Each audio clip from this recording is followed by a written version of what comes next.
Going on, everybody, welcome back to the channel. Now today, hey, we've got something that I've had sent to me a few times, but I honestly didn't know if it was any, copyright dramas or anything like that, but we are all good to go.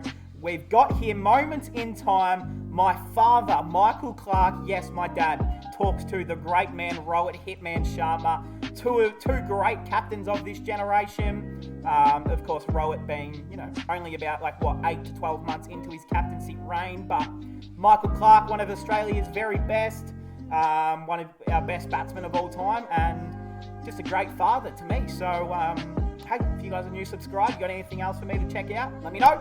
Let's get into it. Come on.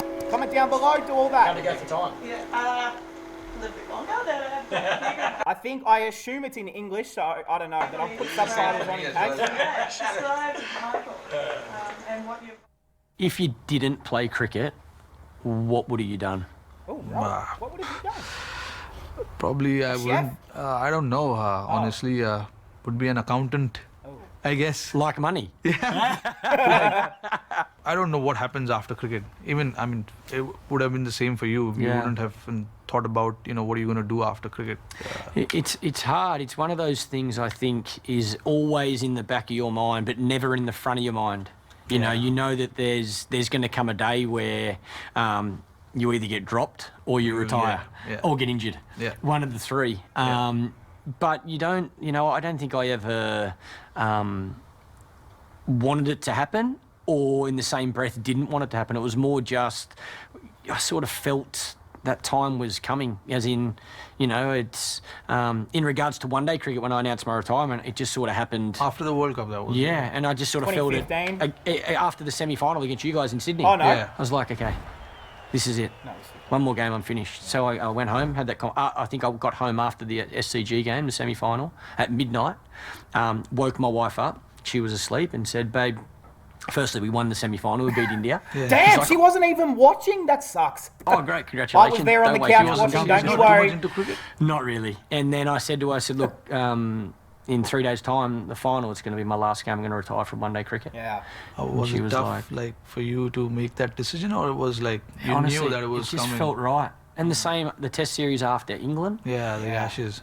It just, I think the World Cup one was just how I felt at that time. And hey, he went out on such a great high as well, winning. So, what else could you want? Because of when Philip Hughes passed away, I think my Rest in mind peace. sort of went, I'm not playing any longer than the Ashes. No matter what happens there, that's the Yeah, last. hey, rest in peace to the great man, Philip Hughes. 63, not out forever, and never forgotten. So For me, so that one was a bit more premeditated, but the World Cup one, I think I just sort of felt it at that time, And there were People who have people trying to retired, take his you know, position they've- as well. Whoever I've spoken to, they say that they get a sort of an indication that this is it. yeah. This is the time that you can't go any further. If you want to go further, you're pushing yourself. That transition from walking away from the sport you love and then getting involved in other things, Commentary. it does take some time to work out exactly what you want to do. For you, you've got another 10 years of playing. You can play till you're 40. Do you think you'll stay in India? He probably so once could, you low-key. finish cricket, Yeah. settle down with your family, do you think you'll continue to live in Mumbai? Honestly, I've never thought about it. I Yeah. don't know where the Why life would he, I takes me. guess? Yeah. Honestly speaking, I've done everything in India.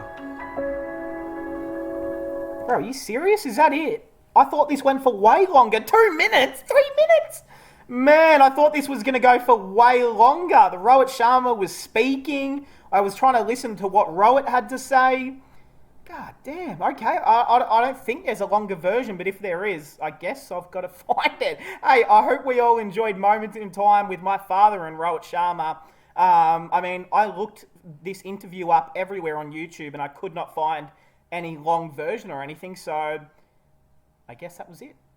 Hey, I hope we all enjoyed, and I'll see everyone in the next one. Okay, I know what I just said. I said it was time to end the video, and then I went back on YouTube and just tried to scour through, see if there was any actual longer version or extra clips, and I've found one here where Michael Clarke gives his all-time Indian 11 So I thought I had to check this out before we actually finish off the video. Let's go. What's his best 11? All-time Indian Test 11. I think I've given mine a few on the times. Players that I've seen. I'd have to start with Sunil Gavaskar. Yep, I Sunny. think he's India's all-time best opening batsman. He would be number one, and Dravid. partnering him will be Virender Sehwag, one of my favourite batsmen of all time. Extremely aggressive. I think they're a good combination. Rahul Dravid, the wall would be number 3. So hard to get out. Number 4, the great Sachin Tendulkar, speaks for himself. Where's Virat? That's probably his preferred batting position. Number 5, Virat Kohli, who I think is an absolute superstar, current Indian captain.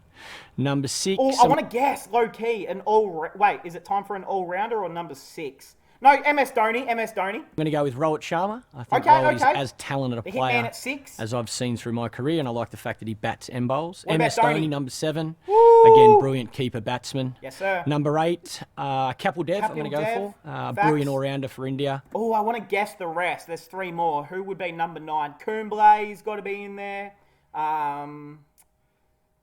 Kumble, Kapil Dev. I'm wondering. An amazing record. Number 9 and number 10, I'm going the 2 spinners. I'm going Anil Kumble and Harbhajan Singh. Yeah, Harbhajan. Probably the best combination I faced through my career, both outstanding bowlers. And number 11, I'm going with Zahir Khan. Zahir Khan, I thought he was going to do that. To be honest, I think it'll be Bumrah by the time of his career ends. And excellent with the reverse swinging ball as well. Hey, that will cap it off officially. I know I just said before it'll cap it off, but hey, we get the extra clip. Let me know what you guys think of that. Is that the best all-time India 11? I mean, I would have had the man...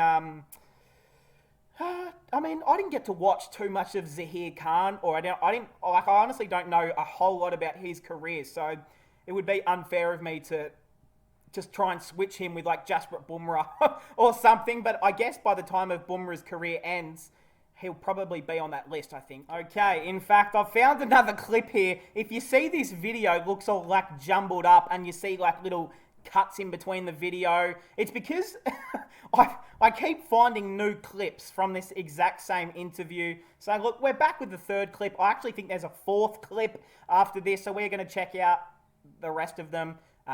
Just a couple minutes each. Let's go. Come on. I need to. They were laughing at me. They're like, "You gonna be a father?" So I was like, "Yeah. What's the problem?" Hitman father. Okay. How'd it go for time? Checks the watch. Nice. Okay. You got to come home and feed me, father. Your beautiful wife's pregnant now as well. So how's that going to feel being a father for the first time? Yeah, of course. I can't wait to be a father. It's going to be, again, a game-changing, life-changing moment in both our lives. When my little girl was born was the greatest day of my life. Yeah. I think there's no doubt if people ask my wife, what am I like now versus what I was like before having my daughter, I think she would definitely say I'm a lot softer. I hope so. I think about when I was captaining Australia, and I couldn't really understand and comprehend the emotional side to someone. So if somebody didn't sleep for whatever reason, their child was crying, and they would come to training and they couldn't train, I couldn't handle it. I was like, it's work time, mate. We're training. We all train together. We go train. Now, after having my own little girl, I'm so much softer with that. Like, I understand now why somebody would feel, if your son or daughter's having a tough day, it affects you personally. When my teammates got to know that I'm going to be a father, they're like, "Oh, no, we can't believe that you're going to be a father because of my mannerism and what I've done, my previous years." And they think I'm irresponsible, things like that. In a funny way, obviously. And, I'm going to make sure that everything changes. Father. No, it's very exciting, mate. Congratulations. I think the other thing about playing sport at the highest level, a part of you has to be very selfish to get the best out of you. The next day's performance is the most important thing in the world. Yep. And I always felt that as a player. And then that day when I had my little girl, it was like, I couldn't comprehend it, but everything changed when now, at best, I'm second. We know it's hard for all of us being a sportsman because we always have to be away from them. They can't always travel everywhere. Whatever time that you get to spend with them is like gold. Yeah.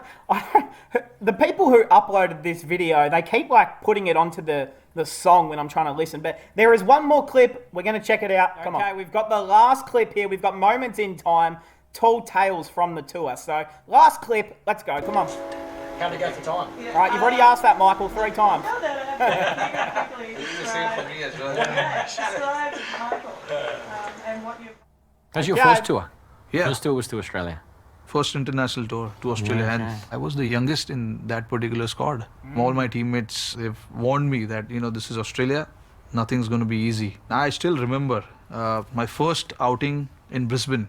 We played the first ODI there, and I could see Ponting at slip, Michael Clarke at point, Andrew Simons at covers. He was like that.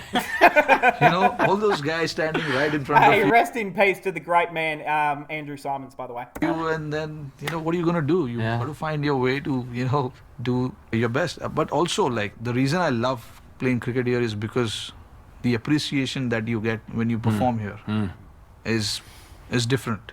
That's probably the reason I love coming here and playing cricket in Australia and competing with Australians. I wanted to understand, or know rather, your first experience overseas when you traveled. What West country? Indies, yeah. West Indies. 2003. Steve Waugh's last series. Oh yeah. Steve Do Waugh was you have captain. any memories, experience? As you know, who have been to the West Indies, it's a beautiful part of the world. Crystal clear blue water, white sand, people partying in the grandstand. West Indies just love their cricket and love a good time. But what stands out for me most about the Caribbean is we used to call it West Indies time. So as the aeroplane was flying into the Caribbean, everyone in the team would say, rightio boys, switch on to West Indies time. And what that meant was, because they're so relaxed and so laid back, you could order room service at breakfast and not receive it until lunch. And then when they turn up to your door, you're like, man, I ordered room service 3 hours ago. They're like, sorry, man. Nobody's here, man. That really sums up the people in the Caribbean. That's probably why I funny. love touring there so much, because it was, you left a busy, hectic life in Sydney, and you went there, and it was like that breath of fresh air where you could just it never felt like you're on a holiday. You're on a holiday playing cricket. That's just what it having felt fun like. playing cricket. That's actually one of the best places to go and play cricket. Yeah. When you go back to the hotel, you see those blue waters just get you so relaxed, It's a nice some feeling. of the places like in West Indies, Barbados, Hey, that's pretty cool one of right my there. favourite Hey, too. that will officially cap it off. We've got we've got every clip now done. Hey, I'm going to leave it on this. This is Rohit Sharma trying to think about when his next ton is coming. Hey, that will cap it off. Hey, I hope we all enjoyed, and I'll see everyone in the next one.